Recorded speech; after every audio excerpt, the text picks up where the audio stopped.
Welcome to Grimm's Gates of Horror.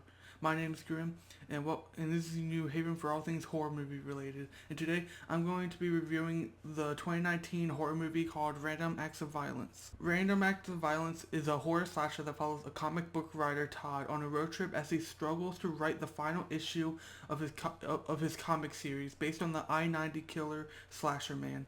But things take a turn when random acts of violence start happening straight out of the gore-filled comic book, and Todd must solve these murders and figure out who is behind them. This movie stars Jordana Brewster, Jesse Williams, and Jay Baruchel, who is also directing the movie as well. I just want to start off by saying how engaged I got into this movie from the beginning, as the premise was intriguing and the animation that was being used and was a little cheap, but it worked for me and for what the movie was going for. There's this whole conversation throughout the movie about whether movies, or in this instance comics, glorify these killers and influence the behavior of people who read or watch this type of entertainment, which is horror, gore-filled violence. And I really was all into the story and those moments of narrative that the movie was using. The whole slogan of this movie is basically death imitates art, which is really interesting to me when we get to see how insane the kills and the level of gore is that is in this movie, which again makes me miss those good practical effects, because that's what's used in this movie, practical effects. And I loved every moment of it, because these are like kills that you see a movie and comic book and then someone goes and recreates it in real life, and just the idea of that sounds crazy. Like, imagine you watch like the few scenes from Terrifier and someone goes and imitates that and recreates that in real life. That would be insane. There's also this twist towards the end, which it was obvious what would be revealed in the end with these flashbacks, but with that being said, the level of context and background knowledge I feel elevates the story and how intense and horrifying it really is. There's even questions in this movie about how it seems we always give the spotlight to these killers instead of their victims, which I truly felt, and it was working for me. I feel like if this movie would have been a bit longer, the ending could have been better executed, as the movie starts to lose itself and goes in a direction which almost feels directionless. Up until the final act is when the movie was really entertaining and had me locked in, and then the third act made me a little puzzled and just derailed the plot for me. Overall, Random Acts of Violence is an entertaining and intense slasher with some great gory practical effects and really great story elements, which all worked for me up until the third act. And so with that being said, let's get into full spoilers. So if you have not seen Random Acts of Violence yet, I recommend you go watch that movie, come back to this video, because full spoilers are starting right now. So first I want to talk about this opening scene that we get, where it's kind of like in a comic book like style. We start getting these flashbacks at the beginning, which I thought the flashbacks were part of the story. They were part of the comics, because like this whole animation style is based on the comics of this Slasherman killer. And then we soon learn that the serial killer is the hero of these comics. Like, he's not the antagonist. He's the hero. He's the protagonist of these comic books that Todd is writing. And so they go on a road trip to go to some conventions, or I think it's like marketing for the final issue of this guy's comic series. There's a shot where they drive by this house and like they zoom in on this house, which seems like foreshadowing for what comes later in the story, which I just love that. And I love it when movies seem like foreshadow certain things and makes you like psychologically invested in trying to solve the twist of the movie. I feel like movies that do that and they execute it really well, I just always eat that up. I also thought it was really interesting how the comic series in this movie is based off the I-90 killer, and like the actual killer, the I-90 killer is real in the movie, and this dude writes his comic series based off of him, like as he's a hero. And I thought that was an interesting perspective. It's kind of like how someone could write a comic series and have it like Ted Bundy, Richard Ramirez be the protagonist and like the hero of the comic. Today that would not go right. That would not sit well with a lot of people. I just feel like that was an interesting take and interesting perspective for this movie. We then have the scene of like where we're at a radio talk show type thing, kind of like a Howard Stern or like a podcast, where this dude is interviewing Todd. It turns out he was a childhood friend of one of the victims of the I-90 killer, a little girl who was killed by him. And so this is where we start to see like the backlash or the criticism for this guy's work, as it seems a lot of people are distasteful of these comics, which are described as being really gory and like really violent. And then during the interview, there's a caller that calls in and he says 3 numbers, and almost immediately we cut to the first like death scene, and oh my god, it's just so the way this dude like stabs and like stabs this dude in the van. It's just so brutal and so like the practical effects and like how they shot it. How you see like the dude's bloody mouth and like see like the two other girls in the van with him like going like screaming. It's like oh my god, like if like it's like it feels real. One thing I love about horror movies is when they kind of feel real and there's like this disconnect between reality and like fiction where you actually feel bad when you see it and you're like ooh ooh ooh ah ah like when like you see like someone getting stabbed over and over and over again.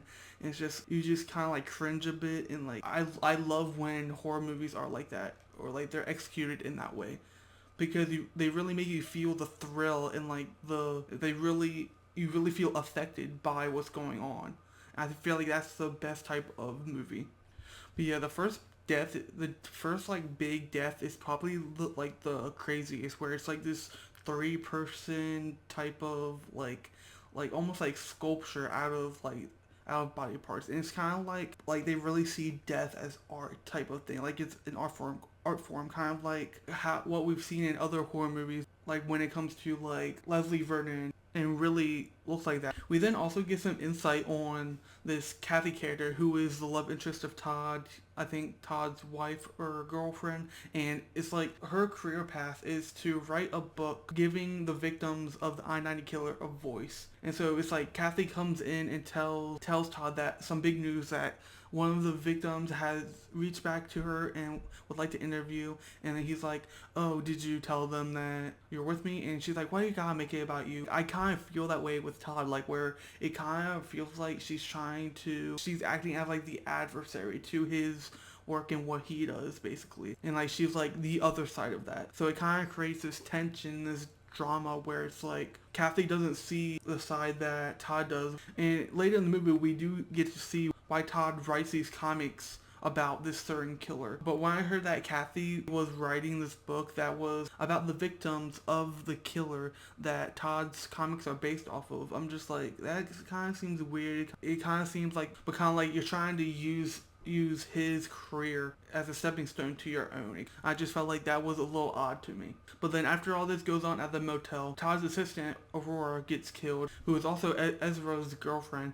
And it's not a crazy death. She basically just gets her head cut off, and Todd starts to investigate these kills. And it seems like with the 3 numbers, you're kind of like, what do these numbers mean? At first he thinks they're Bible verses or something like that. He has the Bible with him. He looks through to see what the prophecy is, reads it, and tries to solve what the next murder is going to be. And it's like, as you're watching Todd try to piece it together, you're also trying to piece it together yourself. But it's like the Bible verses aren't making sense to the numbers that the killer is giving Todd. As they're driving home after Aurora is killed, they're like, okay, this dude is coming after us, so we need to book it. We need to like get out of here. So as they're driving home, they get another call, 3 more numbers, and that's when Todd realizes it's not Bible verses. Basically, the 3 numbers that killer is giving, the volume of the comic, the issue of the comic, and then the page of the comic. And on this next page, it's basically a family getting shot up. And in front of them, as they're driving, there's a car with the whole family and like a mom, a dad, and then like a kid. They try to drive beside them, trying to get their attention, but they're not listening. Right in front of them is the black van, Slasherman's van.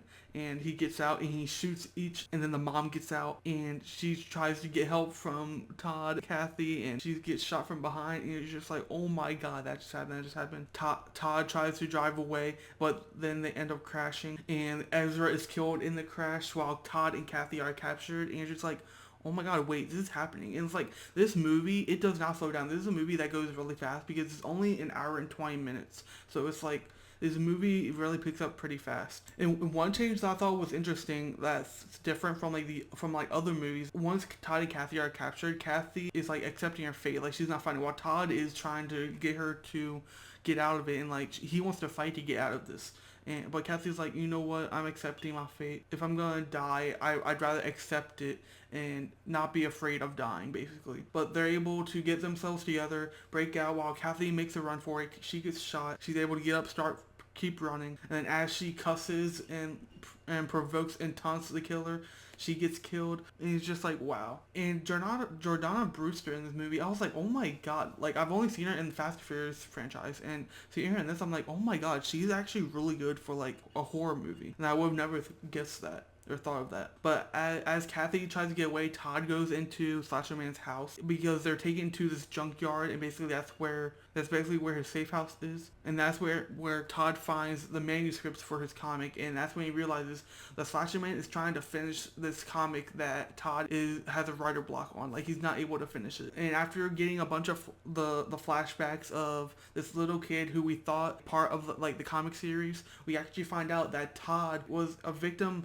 of himself of the I-90 killer. He watched his mom get killed while the I-90 killer let him live, because as he watched his mom get killed, he drew the image of it. That's what led to Slasherman letting him live, and Todd writing these comics and making them about Slasherman or the I-90 killer. So after this, Todd gets knocked out. He's brought to his childhood home, and the killer tells Todd that the comics gave the killer meaning and kept his work alive as he was retired for all these years. And once the killer heard that he had a writer's block and that he was struggling to finish the comic, he came out of retiring to help Todd finish his comics and to continue writing. And that in itself is just so insane to me.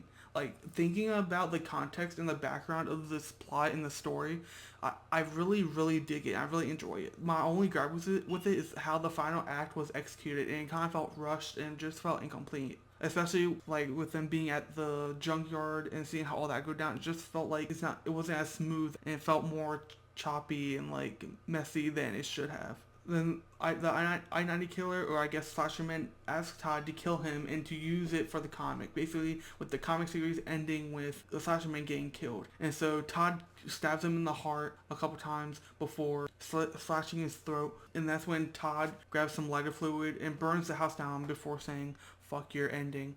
And then he kneels beside Kathy's corpse because the I-90 killer stays the bodies up around a table. Like, Kathy's guts are hanging out, and then you have mutilated body of Ezra, and then Aurora's body, and it's just, and then he just stays in the house as it burns, killing himself, because if he got out of this, if he just left, he would have been framed for these kills. And so I see why he chose this route. But that's basically my thoughts on this movie, Random Acts of Violence. The one thing that I really thought was interesting and really made me invested into this movie and was intriguing to me was the whole death imitates art part of this, where I thought that concept in itself was really interesting to dive into and to explore. And I hope other movies are able to do the same thing. But with that being said, I give Random Acts of Violence a B-. I hope y'all did enjoy this review. It's a little different from my other ones. Hope y'all did enjoy. If you did, please drop a like, subscribe if you are new and join the Grimpire. I really like to hear your thoughts on this movie. Did you like it? Did you not like it? I really like to hear your thoughts down below. I will also have all my socials down in the description below. I have my Twitter, my Instagram, my Snapchat. So if you'd like to follow me on those, I really appreciate it. And also turn post notifications on to get notified when I do post again. My next video is going to be my review of Jennifer's Body, my first time watching it. So if you're looking forward to that, make sure to subscribe and turn post notifications on. I also have a link down below where you can help support Gaza and the ongoing genocide that's going on in Palestine right now.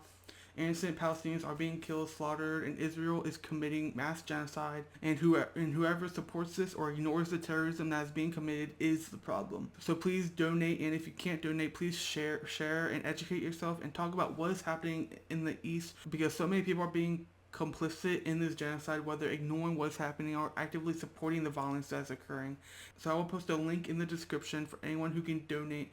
And if you can't donate, like I said, please share and talk about what is happening in our world. The link is from Operation Olive Branch, with a link tree that has many ways you can help donate to struggling families. They have frequently asked questions part. You can donate to help the children. There's a fundraiser to provide diapers and formulas for babies in Gaza. So there's many options and many ways you can help just by following this link and looking into it. And so I will leave that link down below in the description. So yeah, if you have an AMC Plus, or if you're looking to rent a fun and entertaining horror movie, I recommend checking Random Acts of Violence out right now.